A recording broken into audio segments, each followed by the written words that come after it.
ఆకలి కోసం చేతులు చాచిన తప్పులేదు, రక్షించమని ఎవరినో ప్రాధేయపడిన తప్పులేదు.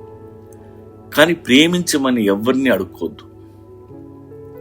నాతో కలిసి బతకమని ఎవరి కాళ్ళ మీద పడొద్దు.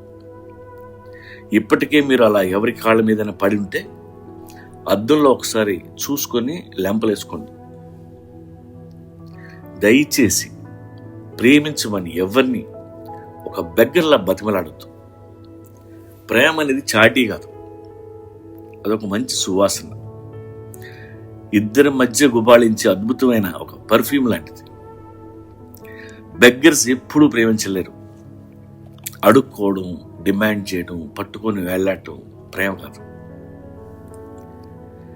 ఎవరో ప్రేమించలేదని ఏడవటం, డిప్రెషన్లోకి వెళ్ళిపోవడం మంచిది కాదు.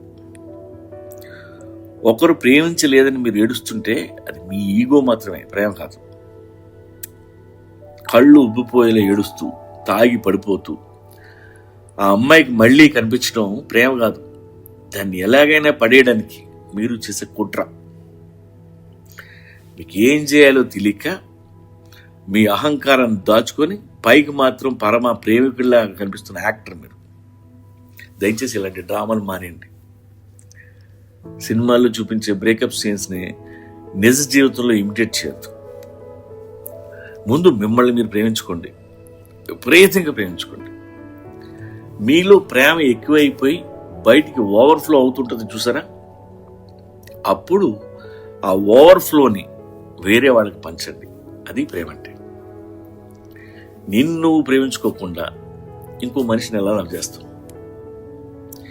ఇద్దరు ప్రేమలో పడితే అది వాళ్ళ ఓవర్ఫ్లో అయి ఉండాలి.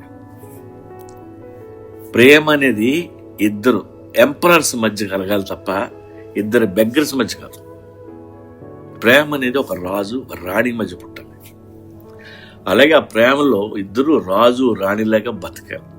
ఎవరి ఇండివిజువాలిటీ వాళ్ళకు ఉండాలి, ఎవరి ఫ్రీడమ్ వాళ్ళకు ఉండాలి. ఒకరినొకరు కంట్రోల్ చేయాలని చూస్తే అది ప్రేమ కాదు.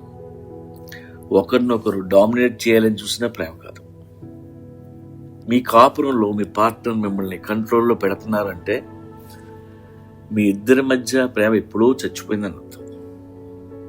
Your holding to your partner just because of your insecurities. మీ మీద మీకు రెస్పెక్ట్ ఉండాలి, అవతల మనిషి మీద కూడా రెస్పెక్ట్ ఉండాలి. అప్పుడే ప్రేమించుకోండి. ఆ తర్వాత కలిసి ఉంటారో పెళ్లి చేసుకుంటారో మీ ఇష్టం. కానీ ఇక్కడ ఒక సమస్య ఉంది. నిజమైన ప్రేమ స్వేచ్ఛలో బతుకుతుంది, మరి పెళ్లి చేసుకుంటే స్వేచ్ఛ ఉండదు. ప్రేమ బతకాలంటే పెళ్లి ఉండకూడదు. మరి ఏం చేయాలి?